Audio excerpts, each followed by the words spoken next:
a un sociólogo, a un economista y a un periodista. Es como el 3 en 1. Se llama Andrés Villena y tenemos buenos amigos en común. Andrés, ¿qué tal? Buenas tardes, desde 101 Televisión. Hola, muy buenas tardes. ¿Qué tal? ¿Cómo va todo? ¿Cómo va el confinamiento? Pues siguiendo el confinamiento, a mí me toca la fase 0.5, ¿no? Lo cual es un código que empieza a ser un poco indescifrable, pero ahí estamos. Me siento ahora como la señora del futuro, ¿te acuerdas? La del detergente. Le hablo desde el futuro. Estamos en fase 1 en Málaga, creo que tú estás en Madrid, así que estás en eso, en fase 0, fase 0,5. ¿Lo estás llevando bien? Tú eres un hombre de biblioteca, de ordenador, de investigación. Supongo que entonces este proceso de confinamiento, de reclusión, no te habrá sido muy ajeno. Lo que pasa es que hay un elemento cualitativo ahí. A uno le gusta estar en su casa investigando por voluntad propia. Entonces, cuando se elimina la elección, ¿no? El tener que estar por estar, el tener que estar por obligación o porque salgas y tengas que enseñar un ticket de la compra, como los primeros días, para que no te multen, pues eso cambia dramáticamente la situación. Eso forma parte del proceso de digestión de la hecatombe que estamos viviendo, ¿no? Uh-huh. Eres autor del libro Las redes del poder en España, y no sé si tu libro, que se publicó el año pasado, si no me equivoco, es adaptable a este momento que estamos viviendo tan extraordinariamente complejo como es el de la pandemia del coronavirus y su crisis. Claro, algunos juzgan la pandemia como un hecho exógeno, en el sentido de que ha llegado un virus y ha interrumpido todo para mal, ¿no? Lo que pasa es que hay muchos elementos endógenos, como la hiperconexión que supone la globalización, y luego la presencia de una serie de poderes políticos y económicos que tienen una agenda propia, que han querido realizar las medidas contra el coronavirus pues en un determinado momento y no antes, y que están haciendo las medidas de desescalada en un determinado momento y no después. Y sí que hay poderes pues ajenos a la democracia que influyen. No dejemos de pensar en que buena parte de la solución para que nuestras poblaciones no sufran tanto como van a sufrir dependen de la financiación en forma de transferencias, ayudas y préstamos de la Unión Europea, y ahí también hay muchos poderes, ¿no? Uh-huh. Eres especialista en puertas giratorias, en redes de poder. ¿El mundo que va a ser post-COVID seguirá siendo igual o será mejor? ¿Soy un ingenuo al decir esta última parte de la pregunta? No, yo creo que es una pregunta que después del sufrimiento y del nivel gigantesco y descomunal de incertidumbre que estamos viviendo, nos hacemos continuamente. Desde luego va a ser diferente, pero va a tener muchos elementos comunes a la etapa pre-coronavirus. Lo que llamamos la concentración del poder y las élites, pues va a permanecer bastante inalterada, aunque si se producen alteraciones será para mantener esas cuotas de poder. Un ejemplo son los poderes de la Unión Europea, de los que dependemos para obtener financiación para que nuestras economías no se paren. En ese sentido, en plena crisis, para solucionar la crisis del coronavirus, seguimos con los mismos códigos de antes. Lo que pasa es que a este nivel de incertidumbre pues hay muchos cambios que son impredecibles. En los años 30, durante la Gran Depresión, todo parecía indicar que se iban a seguir llevando a cabo políticas de austeridad, y ya se llevaron a cabo políticas pues, de auténtico rescate del negocio privado, de seguridad social, de refuerzo de los sindicatos. No sabemos lo que puede pasar, y ese es un elemento pues, que nos pesa, porque estamos acostumbrados a tratar de controlar el futuro, ¿no? Por eso suscribimos tantos contratos de seguro. Uh-huh. El otro día hablaba con un investigador del CSIC, con Fernando Valladares, y me decía que la pandemia es una consecuencia del mundo en el que vivíamos, de la normalidad en la que vivíamos, y que nos estábamos cargando los ecosistemas y que por eso habíamos llegado hasta aquí. ¿Cómo te suena a ti lo del término nueva normalidad? Que, por cierto, no es un término español, que se utiliza prácticamente en todos los países. ¿Te suena bien? ¿Te parece correcto? ¿Es un oxímoron?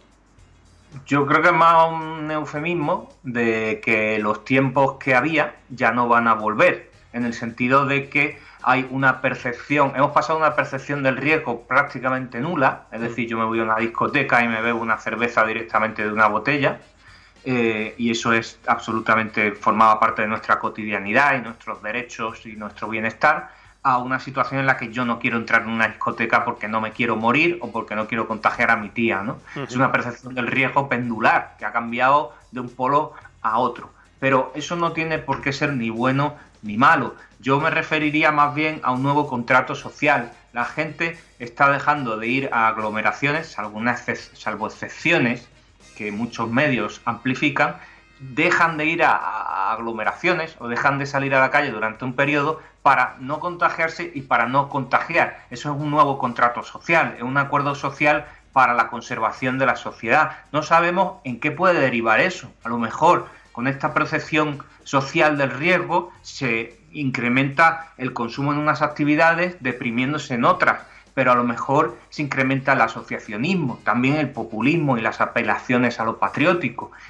Había un sociólogo que decía hace poco que los ritos que nos unían hasta hace 2 o 3 días eran las celebraciones de los goles del Mundial, de cualquier Copa Mundial que ganara España, y las copas de Año Nuevo. Y ahora, durante muchos 60 días, hemos salido a aplaudir todos los días. La sociedad, por su naturaleza humana y adaptativa, está cambiando para adaptarse a las nuevas circunstancias. Entonces, los nuevos ritos, los nuevos comportamientos, esos de lo que llaman la nueva normalidad, no son todavía del conocimiento de nuestros dirigentes políticos, ni siquiera de los propios científicos sociales, ¿no? Lo que pasa es que uno mira el Parlamento ayer mismo o mira hoy los periódicos, no te digo nada si echamos un vistazo a las redes sociales, y el panorama es decepcionante. No sé qué piensas tú, que has estudiado mucho la política y la sociedad. Bueno, mi tesis doctoral va sobre eso, al tiempo que la población pues podría estar en un proceso de más fomento del asociacionismo, de desprendernos de la superficialidad, de darnos cuenta de cosas que no necesitamos. Nos estamos dando cuenta también de que en el Parlamento, por decirlo de alguna forma, y todas sus proyecciones mediáticas y de redes sociales, se produce una polarización bestial con la profusión de empresas de noticias falsas, de bots, y que van dirigidas a aprovechar o canalizar la enorme frustración e incertidumbre que hay a favor o en contra de unos partidos. Y se produce la gran ironía de que hay una serie de partidos que arremeten durísimamente contra el gobierno, a veces con mentiras, y luego unos partidos progubernamentales, ¿no?, que aprovechan también ese clima de ataque para presentarse como víctimas y, por tanto, relegitimarse. Entonces, yo creo que sí, que la población está viendo como lo que podríamos llamar la clase política, pues está en un combate por el poder y la materia prima es la pandemia, ¿no? Pero también hay mucha población que está consumiendo ese producto y, por lo tanto, legitimándolo, ¿no? Andrés, has estudiado en profundidad, además me consta, el 15M de 2011.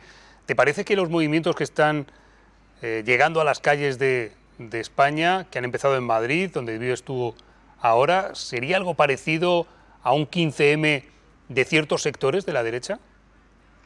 A ver, es una pregunta controvertida, ¿no? En un ambiente polarizado, pues cualquiera que la respondiera se mojaría. Yo considero que es una pregunta que hay que responder. Sí y no. Hay una parte positiva en esas concentraciones, que son germen de movimiento social. El movimiento social no tiene por qué llevarlo un tío con rasta. Quiero decir, un movimiento social es un conjunto de personas que cooperan para un objetivo, y ahí se están generando movimientos sociales, contactos cara a cara. No creo que lleguen a crear comisiones ni talleres de contenido social, pero sí se está creando un germen para la movilización. No sabemos hasta qué punto hay partidos políticos que se están encargando de financiar la impresión y distribución de información y panfletos, porque la verdad es que esos panfletos en color y de esa calidad, pues no creo que lo esté haciendo una cooperativa del barrio de Salamanca. Sí existen, pero sí hay elementos en estas concentraciones que son propias de la etapa previa a la formación de movimientos sociales. En ese sentido, pues se pueden crear plataformas, ya hay algunas. Habría que estudiar qué penetración tienen por parte de los partidos políticos. El 15M en ese sentido fue un poquito más impermeable, ¿no?, porque rechazaba de plano los partidos. A mí me parece que aquí puede haber más penetración de algunos partidos, y eso a lo mejor les puede venir también mejor a este pequeño movimiento social, pues, canalizar políticamente sus exigencias, que son bastante claras, bastante más claras y menos dispersas que las del 15M. Andrés, tu libro es Las redes de poder en España, y da la sensación, repito, viendo y conviviendo con lo que estamos en los últimos días, que esas redes de poder, redes de influencia, prácticamente, digamos, que existen de una manera muy sólida y que no hay escapatoria. La pregunta es esa, ¿hay escapatoria? Es una pregunta inevitable, y es una pregunta sumamente complicada de responder, porque si nos vamos a siglos atrás y si nos hacemos comparativas nacionales, internacionales, mundiales, las élites, las redes de poder que conectan a los principales centros de decisión, pues se mantienen bien engrasadas, gozan de buena salud. Cuando algún centro falla, pues es sustituido por otro. Entonces, no creo que vivamos tiempos de revolución, sobre todo cuando una pandemia ha incrementado la percepción del riesgo tan grande. Curiosamente, las revoluciones, muchas de ellas se producen después de pequeñas mejoras en las condiciones de lo que podríamos llamar las clases populares. Mi mensaje normalmente no es muy optimista, pero sí creo que es necesario conocer más o menos cómo es una estructura de poder para introducir cambios. Lo que pasa es que los cambios pues, tienen que ser canalizados por partidos políticos que al final acaban teniendo una agenda propia, tienen puestos de trabajo en forma de dirigentes políticos o representantes en el Congreso, y ya ocurrió en el caso de Podemos, cuando pudo favorecer un gobierno PSOE-Ciudadanos y apartar a Rajoy, como favorecieron la convocatoria de nuevas elecciones porque creían que iban a ser el segundo partido, y también con Ciudadanos favorecieron la convocatoria de siguientes elecciones porque creían que podían ser el segundo partido. Entonces, bueno, parece difícil porque hay una ley implícita en la política de que, bueno, son empresas de votos y no salen de ahí, ¿no? Entonces, bueno, a la espera de que haya una ruptura en ese sentido, que tampoco es tan difícil. Andrés Villena es sociólogo, es economista, es periodista y es malagueño. Supongo que deseando volver a Málaga, y te voy a preguntar de una manera muy clara, cuando llegues a Málaga, lo primero que vas a hacer, ¿qué es? Pues depende de las condiciones en las que llegue. Si el riesgo, volvemos a lo mismo, se ha disipado en gran medida, pues ver a mi familia y sobre todo, bueno, pues haciendo un poco de promoción de Málaga, de las primeras cosas que haría después de familia y amigos sería darme un paseo largo por el paseo marítimo, la verdad. Bueno, pues ya queda menos, te lo puedo asegurar. Gracias por estar con nosotros y, en fin, siempre resulta interesante y refrescante charlar con una persona experta y con un mensaje que resulta como una especie de faro en medio de estas tinieblas en las que estamos. Andrés Villena, sociólogo, economista, periodista, autor de Las redes del poder en España, gracias por estar con nosotros y te esperamos en Málaga.